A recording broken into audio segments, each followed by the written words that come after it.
आई गई बिटिया पढ़ी का। आओ बैठो, आराम करो, आओ आओ।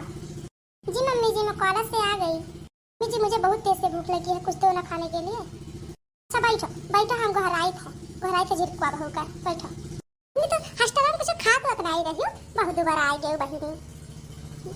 पहले कुछ मुझे खिलाइए, उसके बाद में मैं कुछ बात करूंगी। या जिरकुआ बहू, या। क्या है मम्मी जी, आपने मुझे बुलाया?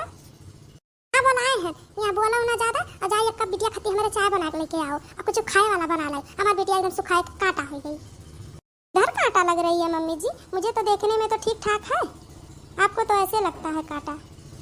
तो मैं जा रही हूँ, चाय बना के ला रही हूँ। मम्मी जी भाभी जी का व्यवहार मुझे कुछ अच्छा नहीं लगता है। क्या करी बिटिया, जब करम दिखा रहा उतना तो मिला, करम फूटी गई बिटिया हमार। वो तो हरम लगी है बिटिया, पतुआ तो पतुआ